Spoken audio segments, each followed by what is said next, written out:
Muhammad's Boom Boom Room, where all of my guests either agree with me completely or they go boom. I am your host, the Prophet Muhammad, peace be upon me. And with me now is the captain of YouTube's Trust and Safety team, a team that is dedicated to shielding me from criticism. Captain Trust and Safety, so nice of you to join me. Your name, Captain Trust and Safety, makes you sound like a superhero. Well, frankly, here on YouTube's Trust and Safety team, we view ourselves as superheroes, protecting the ignorant masses from ideas that we don't think they should be exposed to. I mean, I'm basically Superman. If Superman were a self-absorbed middle-aged loser who got paid by a tech tyrant to tell people what they can and cannot think. By the way, how did you get that stupid-looking scar on your face? Well, that's a great question. As it turns out, at our most recent channel banning party, one of the members of YouTube's Trust and Safety team went absolutely crazy. He suggested that people should be able to think for themselves and that tech tyrants shouldn't be trying to control people's moral and religious and political views. Needless to say, Malie broke out and we all began pummeling his throat and ears and face for making that ridiculous statement. Safety team, you say? Yes, unfortunately, the Trust and Safety team is composed entirely of total cowards who've never fought for anything in their entire lives. So this was actually the first fight for all of us, and it was a mess. Someone accidentally smashed a laptop across my face. This was, of course, the first injury I've ever had. I've been writing about it all week in my journal. It sounds like YouTube has put together an angry mob that's ready to destroy anyone who gets in the way. What an interesting strategy. Well, our strategy on the Trust and Safety team is simple. We take a bunch of young people who went off to college and were indoctrinated and radicalized by leftist PC propaganda until they became spoiled narcissists who hide in safe spaces all day, wetting their beds and weeping at the mere thought of someone disagreeing with them. Wetting their beds and weeping. Sounds like Aisha on her wedding night. Yes, and once these youngsters have been molded into the ultimate tantrum-throwing crybabies, YouTube gives them complete control over what grown adults around the world can and cannot say, so that we can eventually transform YouTube into the world's largest online safe space. Tell me, how is YouTube's Trust and Safety team any different than Antifa? Well, in terms of our goals, we're really no different from Antifa. We simply have different ways of reaching our goals. Antifa tries to get its way through physical intimidation, whereas we believe in getting our way through digital intimidation. And what is it that you want exactly? What's your goal, Captain? Well, the goal, obviously, is a leftist utopia where the only people who are allowed to speak are people who believe exactly what we believe. Everyone else is canceled. This sounds very different from the more inviting tone you've taken in the past. Tell me, why did you pretend for so long that YouTube championed diversity of thought? Well, every tech tyrant has to begin by appealing to everyone. Notice that all of the major tech companies use the same three-step method. Step one, invite everyone to your platform. Tell them that you're neutral and that you believe in all sorts of free speech garbage. Humans are creatures of habit, so if you get them coming back to your platform day after day, they'll soon become addicted. Step two, use your newfound popularity to push all competitors out of business. At YouTube, we did this by paying our content creators, thus drawing the best content creators to our platform, starving our competitors of quality content, and eventually achieving a total monopoly. Step 3, once everyone is addicted to your platform and you've established the aforementioned monopoly, you quietly transform your site from one of open-minded inclusion to one of narrow-minded indoctrination. Anyone who doesn't fall in line is demonetized, deplatformed, and destroyed. Usually, I don't like the number 3. But in this case, I love this 3-step method. It reminds me of the 3 stages of jihad. When I was weak and didn't have many followers, I preached a message of peace and tolerance. Later, when I had formed alliances and had more followers, but still not enough to conquer Arabia, I preached defensive jihad. We would fight people for fighting us or even insulting me. Still later, when I became the most powerful force in Arabia, I preached offensive jihad. Everyone had to be violently subjugated. It's good to see modern tech giants using my playbook. Indeed, at YouTube, we take the tactics that have been used by the most successful fascists of the past, and we adapt them for digital fascism. So, YouTube is currently on step 3?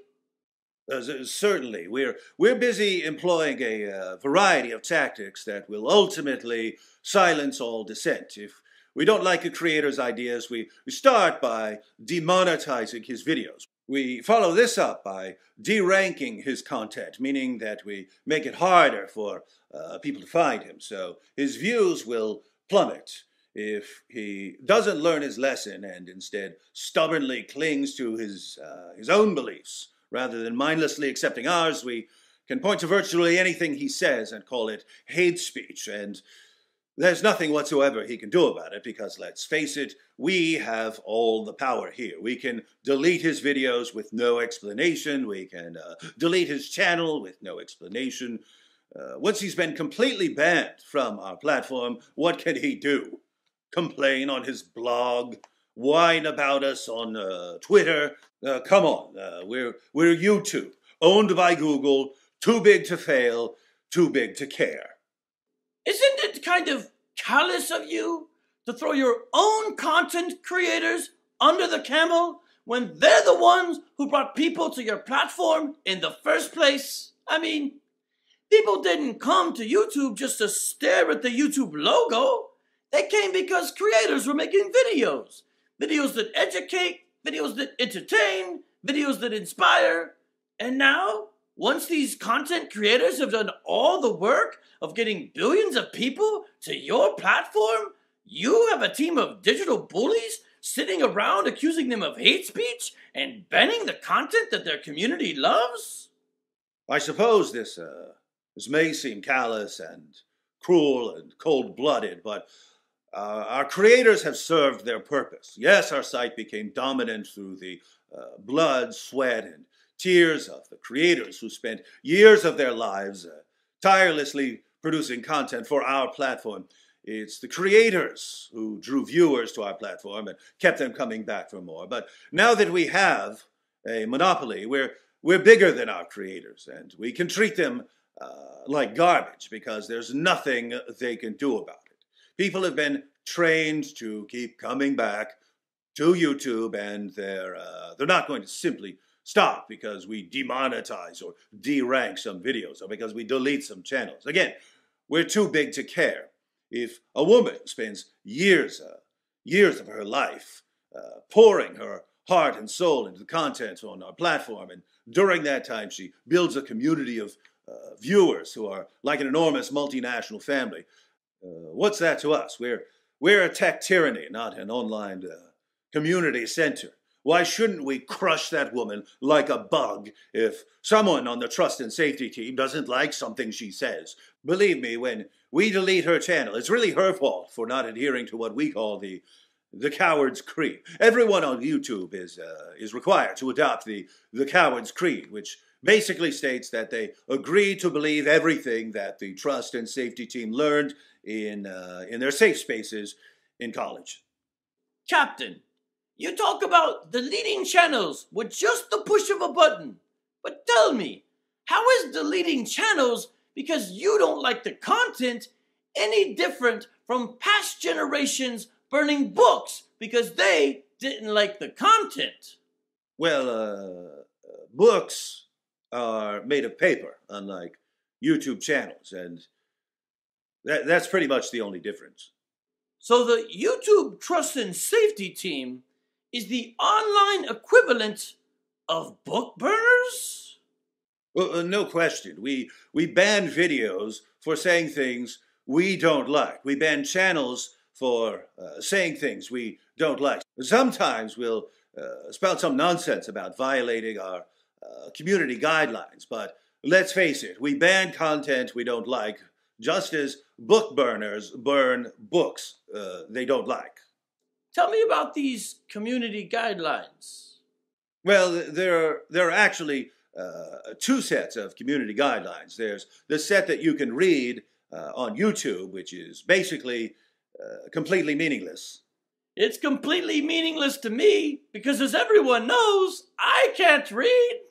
But in addition to the useless public set of community guidelines, there's the set that we really use when we decide whom to ban at the next book burning rally. Channel banning party. So there's an unwritten list of community guidelines? Of course there is. The unwritten community guidelines basically state that it's wicked, evil, racist, and bigoted to say anything that could conceivably hurt the feelings of a fragile leftist screwball. In short, any speech that wouldn't be allowed in a college safe space is hate speech. Wouldn't your content creators be less confused if you posted these community guidelines? Well, if we posted them, they wouldn't be unwritten.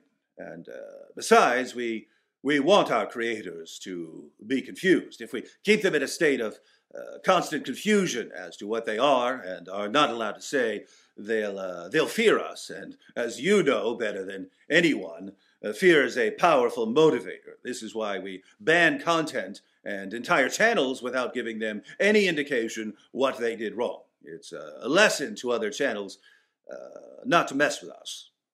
I'm starting to like this YouTube Trust and Safety Team. Now let's get personal for a moment.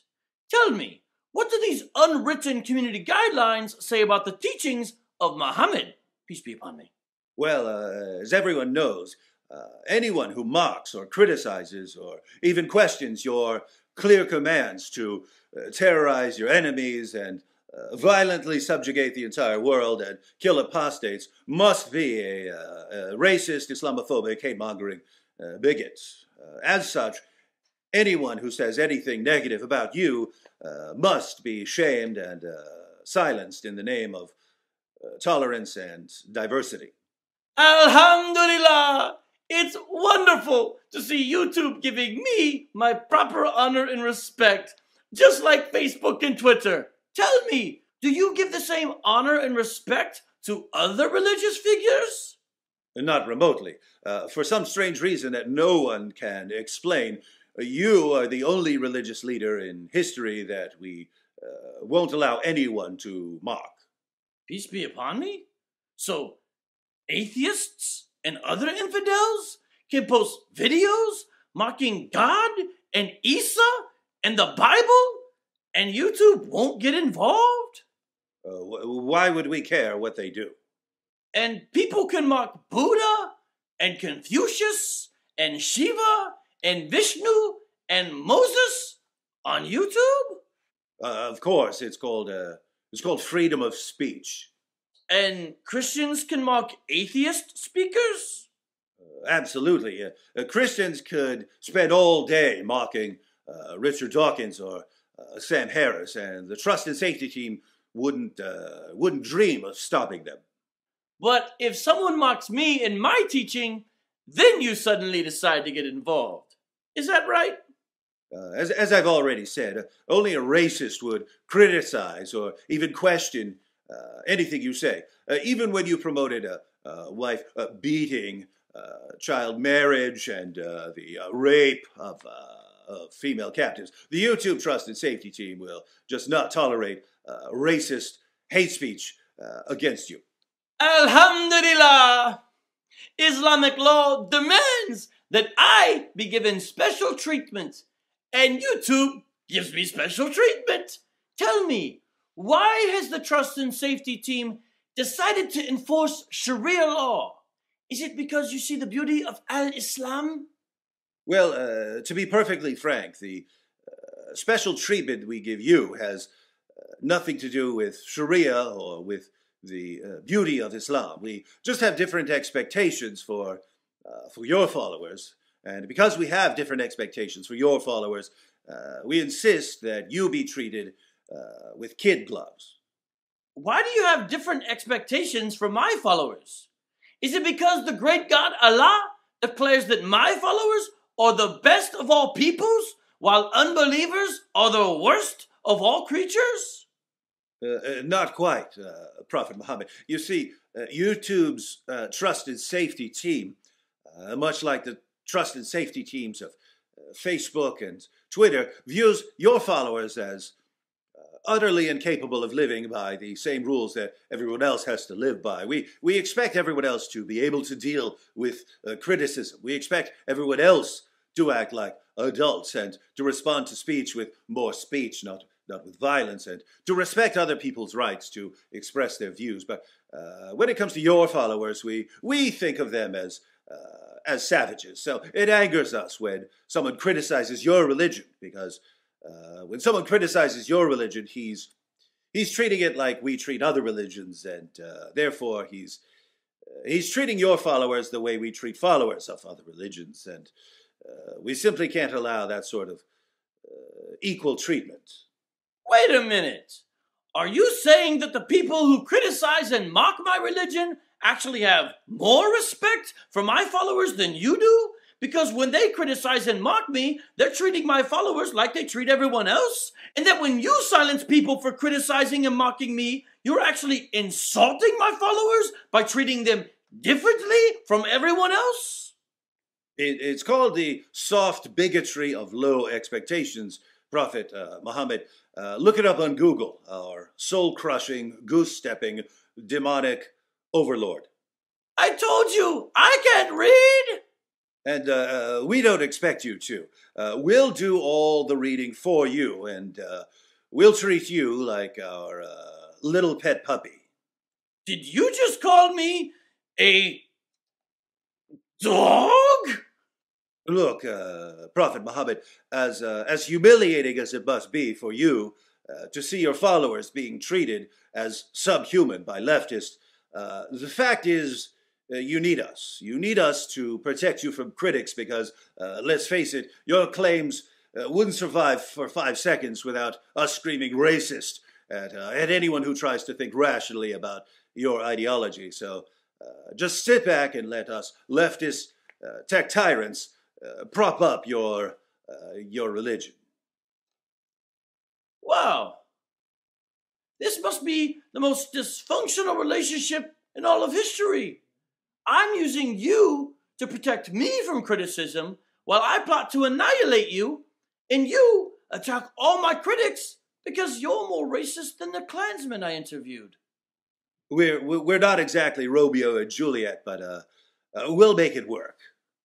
As much as I'd like to blow you up for having so much contempt for me and my followers, I guess you're just too valuable to me to destroy right now.